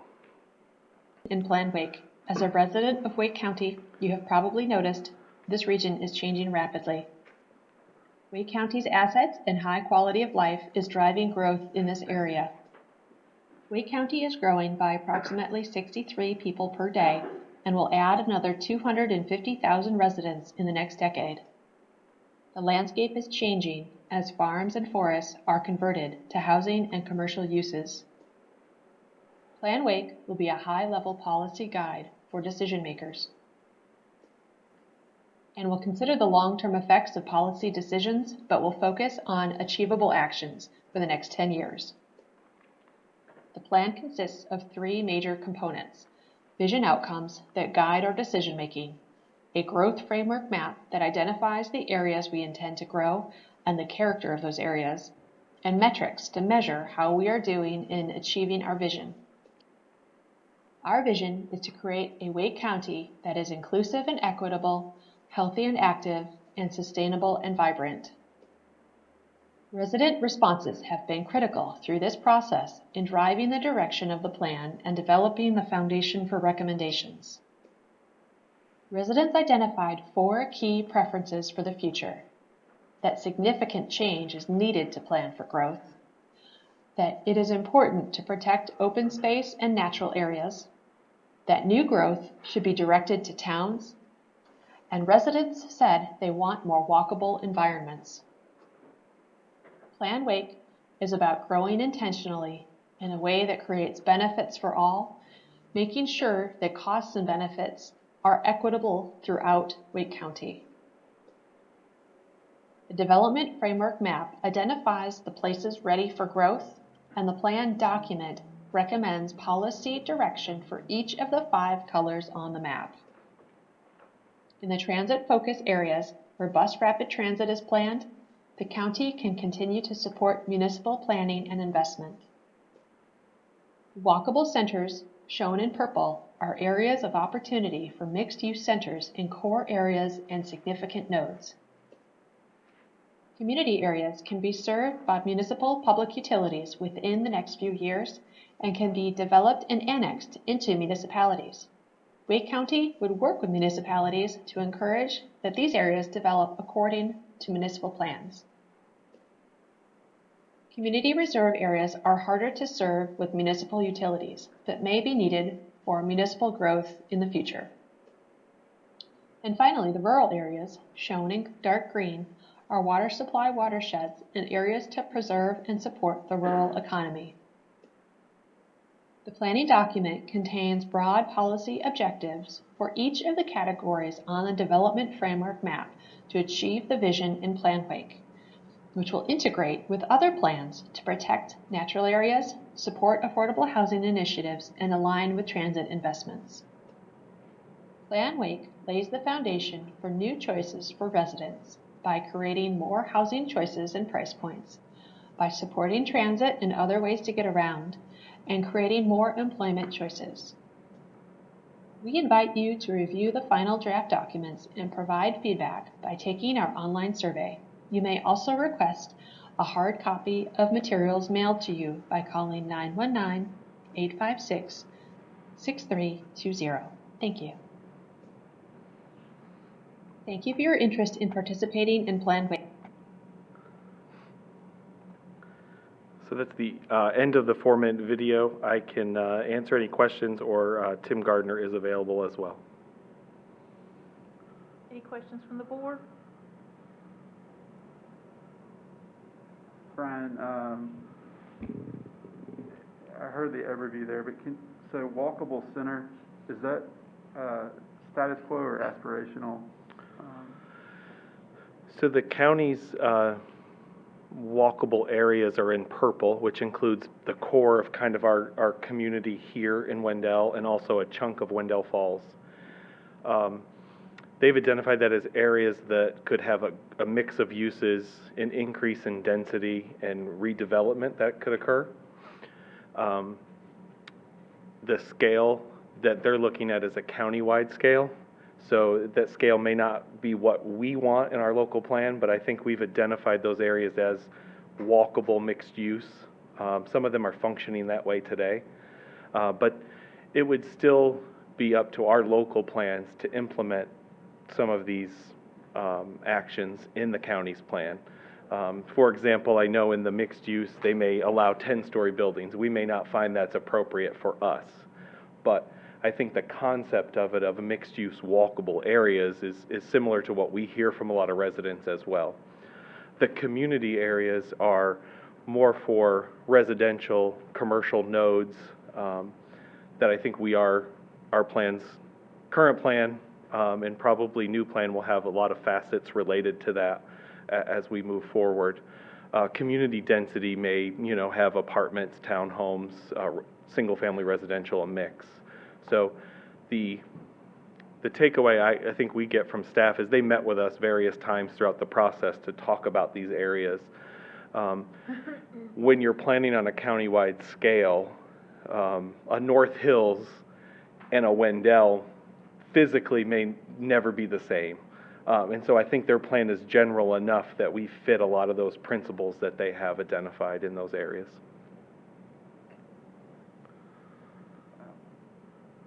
Thank you for that. I had a question about, there's a weird shape in the bottom of the walkable area of, that's identified for Wendell. It goes way out what looks like Old Zebulon Road, pretty far to where I expect there's the new subdivision on the Baines property, but leaves out, oddly enough, the new community park on Holly Brook. Okay. So I was just trying to...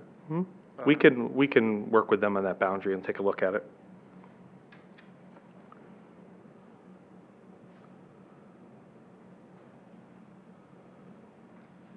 So if the board were to adopt this resolution, what is the impact of this on our planning?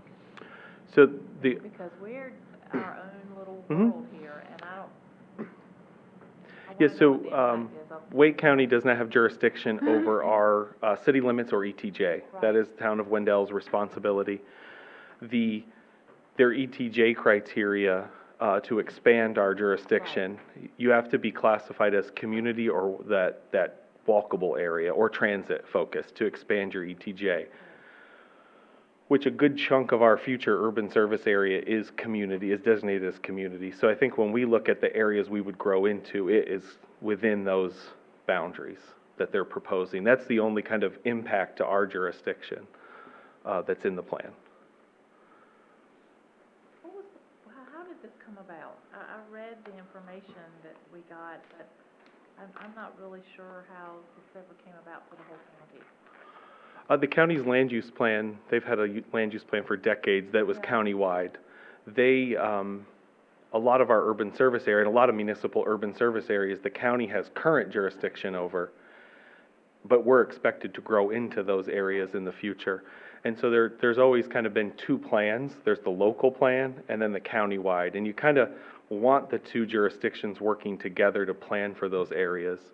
So when they look at community or walkable, their definitions don't meet what they build on well and septic. They're really kind of trying to start planning for our areas with us. And so that it probably is a major change for them, because traditionally they would say, let's say the land in between Wendell Falls and Wake Tech. It's their jurisdiction today. The zoning is like 1 house per acre on well and septic. With highway access and utilities, is that really the best planning for it? And so I think they're trying to kind of be in the middle and more realistic with how things are going to grow. And so it kind of aligns much better with what we're hearing from the public about walkable, mixed use concepts, different things like that. I understand all the part about the ETJ and the municipal service district and those kinds of things. I just found it very interesting that it came right into town, and I was like, okay, I'm very protective. Yes. So that's all. I just thought it was unusual. Are there any other questions from the board? But just hearing you talk, Ryan, I mean, you feel like it aligns with what we're doing? Yeah, we've met with them as staff quite a few times. Before I started working here and after I started working here. So we've worked with them on the boundaries and kind of what those boundaries look like, where we anticipate growth, utility extensions, things like that. We've sat down with them quite a few times. And the boundaries work well for us, I think. Good. And I would argue that we might have a North Hills-ish we might feel with a Wendell address at some point.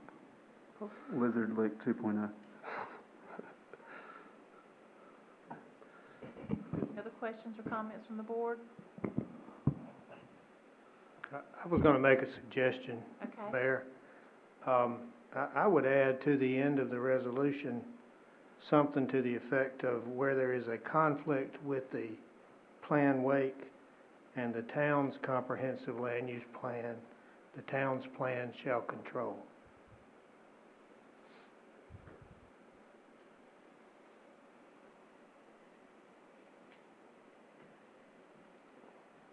Right, thank you.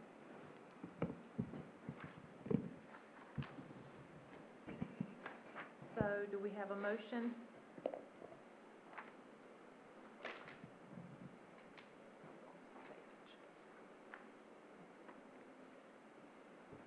Madam Mayor, I'll make a motion to adopt the resolution You want to, with the the additions attorney's from the attorney? amendments. Yes, Okay. please. So we have a motion to adopt the resolution with the addition of the language of where there's a conflict between Wendell and the county, the town's plan shall control. Or we can let you take a look at it and word it better if you'd like. Okay, is there any discussion on the motion? All right.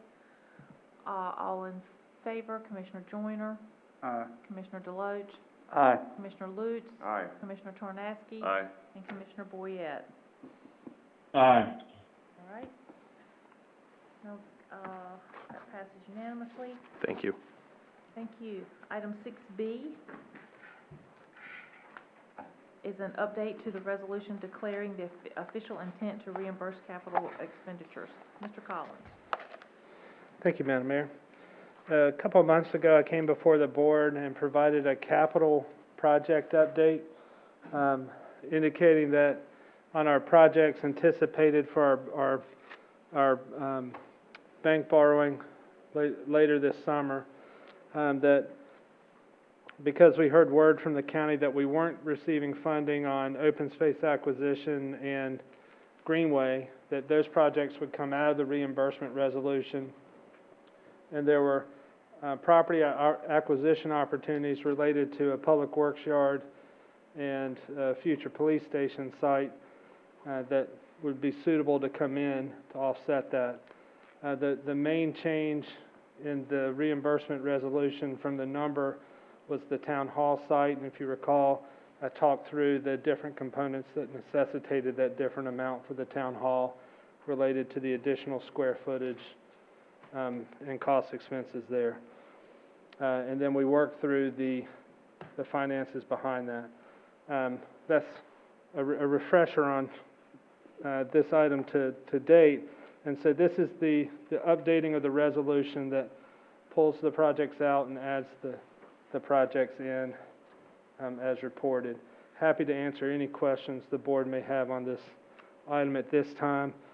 Well, let me say this. Just because something's not funded in the bank borrowing doesn't mean the project doesn't happen. It's just that there may be a better suitable funding source at a different time. For instance, the Main Street Greenway, we're going to need to fund the design of that.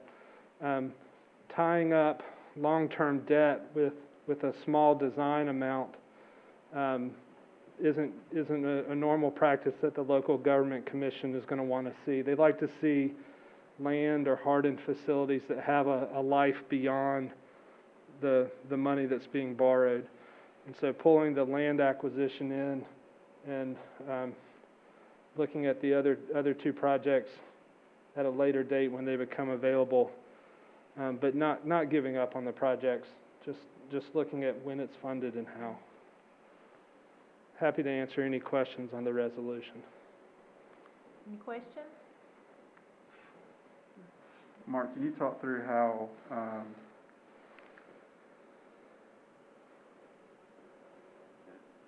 can you talk through and I understand the design portion of the trails,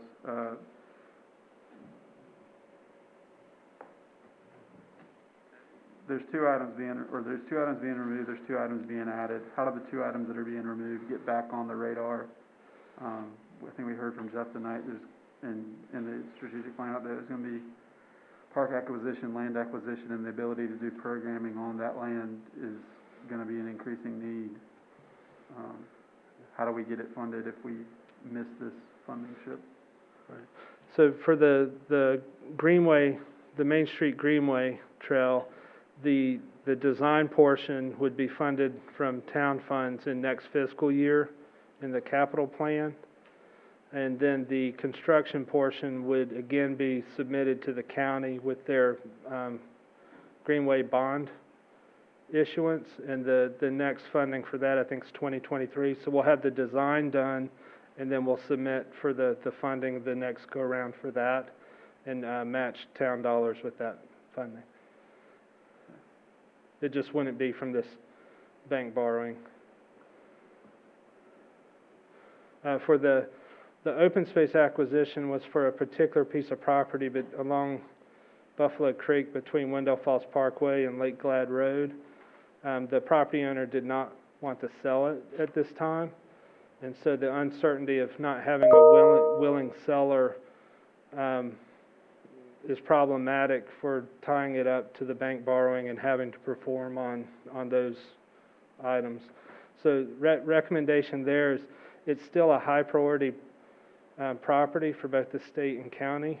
From the open space protection standpoint, it doesn't have a lot of usable land. From a recreation standpoint, it'd be more of a road and greenway connection across, which is very important from a transportation and transportation alternative standpoint from the town. So it's not really solving other than connectivity between the park and downtown from the master plan standpoint, but it was still there, and our partners are still actively pursuing it.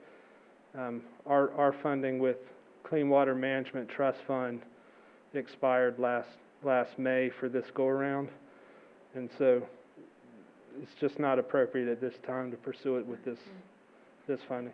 but like the other, line up the regular partners, clean water, county open space funds, and then a local match. Our match amount for that's relatively minor. Any other questions from the board?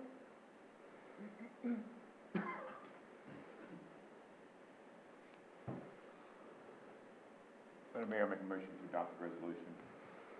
We have a motion to adopt the resolution. Is there any discussion on the motion? All right.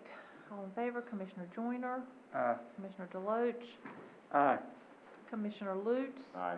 Commissioner Tornaski, Aye. and Commissioner Boyette. Aye. Right. Item 6C is a request for the addition of a Planner 2 position to the fiscal year 2021 budget effective April 1st, 2021. Mr. Jones. Good evening again, Mayor, members of the board. I don't know how this keeps happening.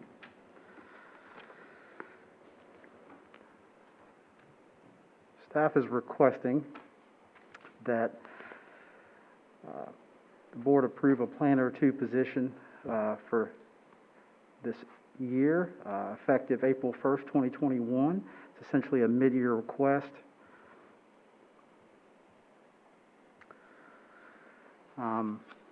Staff has seen an uptick in development and certainly the workload associated with development, such as rezonings, annexations, development review, TRC responsibilities, the issuance of permits, zoning review, site inspections, and conducting the research and analysis to provide some of those services. So these are some of the upticks and challenges that we're facing right now. We're in a fast-growing community. Staff is working really hard, and we pride ourselves on effectiveness and efficiency and meeting our timing thresholds. Mayor, you mentioned it before that you hear good things about us. We want to make sure we keep it that way. This additional position would be focused on zoning and compliance. Some quick facts. Currently, there's one full-time staff member dedicated to the development approval process. Over the past year, staff members worked with 23 preliminary plans, 20 construction drawings, altogether over 100 staff reviews. The prior year, 8 preliminary plans, 11 construction drawings, and a total of 41 reviews. So it's certainly a 100% increase in work, if not more. Over the past year, 414 single-family permits were issued. Of course, 288 new multifamily units are coming online over there at Treelight Square in Wendell Falls. New commercial permits, so 6 permits this year, totaling about 600,000 square feet of new commercial space. In addition to that, 6 annexations and 11 rezonings in 2020. That's a pretty substantial workload, but that's not even all we do. So certainly would appreciate your support here. This position was initially scheduled for next fiscal year, but we hope to go ahead and advertise and make sure we have somebody on board for next fiscal year. Happy to answer any questions that you may have. Any questions for Mr. Jones? From the board? Madam Mayor, I make a motion to approve the Planner 2 position for the fiscal year 2021 beginning April 1st. All right, we have a motion to approve Planner 2 position for the fiscal year 2021, effective April 1st. Is there any discussion on the motion? All right, all in favor, Commissioner Joyner, Aye. Commissioner Deloach, Aye. Commissioner Lutz, Aye. Commissioner Tornaski, Aye. Commissioner Boyette. Aye. Right.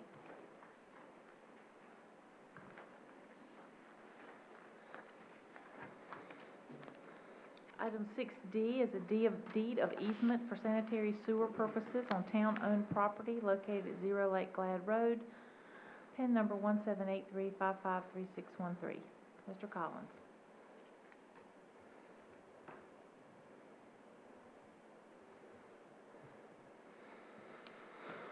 All right. Last but not least, this is a request for a deed on a town-owned property to convey to the city of Raleigh. There's an existing sewer line on this property It's part of a larger sewer improvement that goes all the way back to the Fred Smith development on Hollybrook Road, with a pump station and force main project that goes to our old sewer plant at the Public Works Yard, and then goes on the Raleigh's main trunk force main on down Buffalo Creek and back to the Neuse River plant. This project adds additional capacity that handles growth along Hollybrook Road and on the east and southeast side of town. So it's an oversized facility. It's a joint project that's being constructed by the developer but participated in by the city of Raleigh.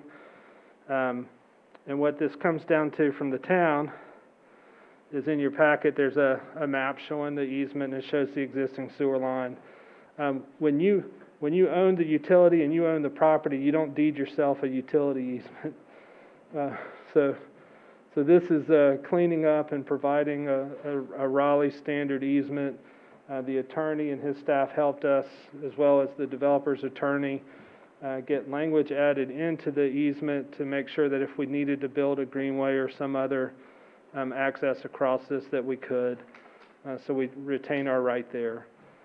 And happy to answer any questions you may have. I would point out, it's funny how many things tie into each other in a meeting like this.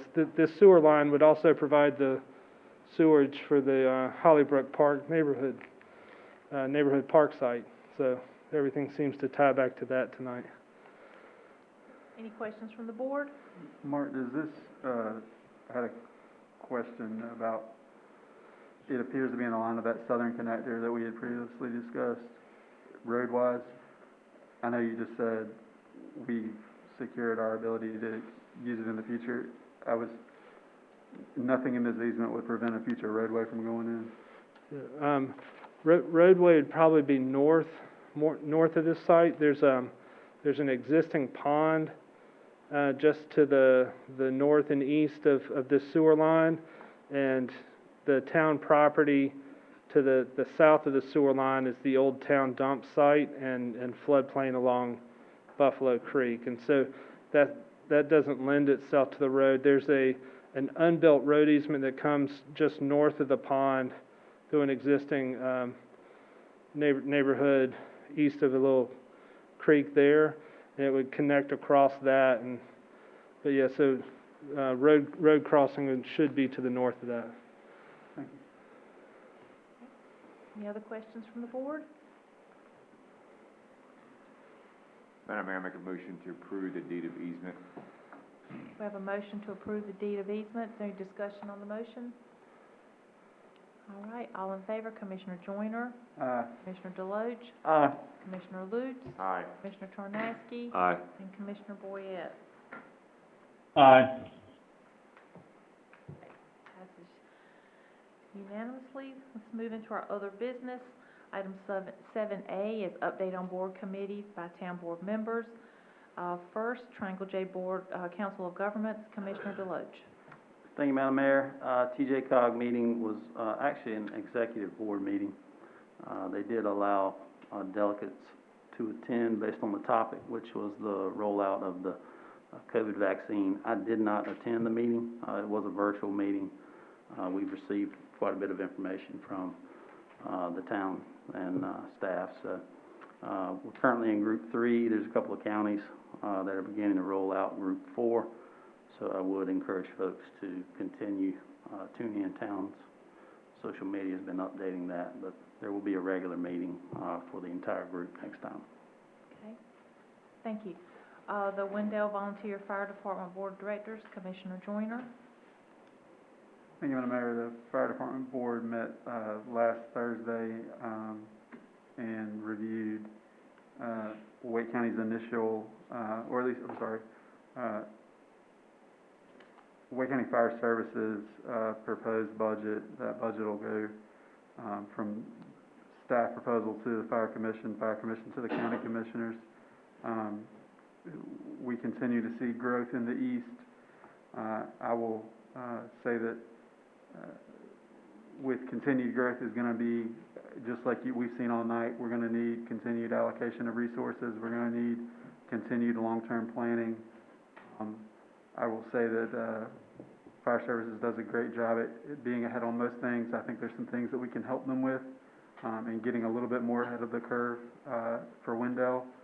Look forward to having those conversations with the county commissioners as they work through their budget process. All right.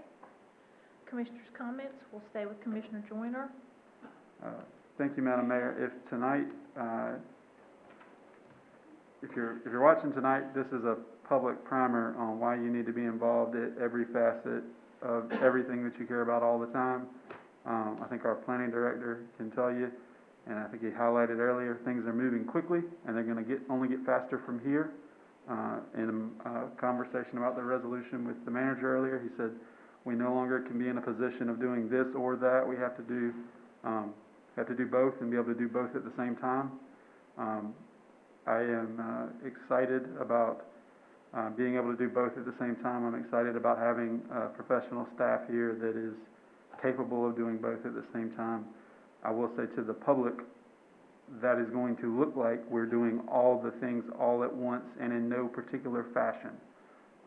It's just going to look fast and it's going to look chaotic at times. So plug into the areas that you want to be plugged in, which brings me to the next point.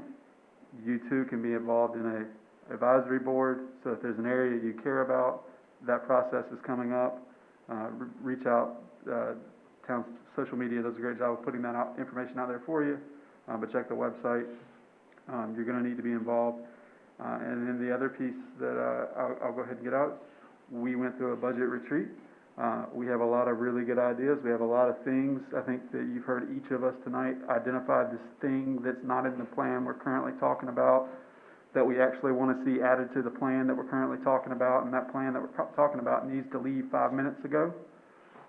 So this is my yearly reminder, if you want a thing in the town of Wendell, and it costs greater than a penny, you need to work to have it included in the budget process. The manager would tell you, he's already started that process, and we have a lot less pennies than we have good ideas. So understand moving forward that we're going to be working towards this growth curve and trying to stay ahead of growth in the areas that we can and competitive with growth in areas that we should. But this budget process is also going to move quickly. So if you have priorities and you have concerns, reach out to any member of this board and do it quickly, because as you can see tonight, things are moving quickly. Thank you, Madam Mayor. Commissioner Deloach? Thank you, Madam Mayor. I'll just quickly echo what Commissioner Joyner says. I preach passion and input, and you've got tons of opportunities. Mayor asks for public comment all the time, and sometimes we feel like we're beating a dead horse. But I can tell you that it starts with everybody that may be listening, may be watching, or perhaps will watch. But the saying goes, if you see something, say something, and that goes for a lot of things. If you care about something, again, it goes back to the passion thing. You need to let somebody know, and that doesn't mean that you air it out there. Come to the source and give us a call, email us. We want to talk about it.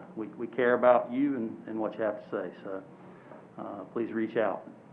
And I will also say that I had a sore shoulder over the weekend. I did have my first vaccine shot, so I am very excited about that. Looking forward to it. That's all. Commissioner Lutz? I have no comments tonight, Mayor. Commissioner Tornaski? No comments tonight, Mayor. Thanks. Commissioner Boyette? How about that Lady Wolfpack, Mayor? I'm real excited about it.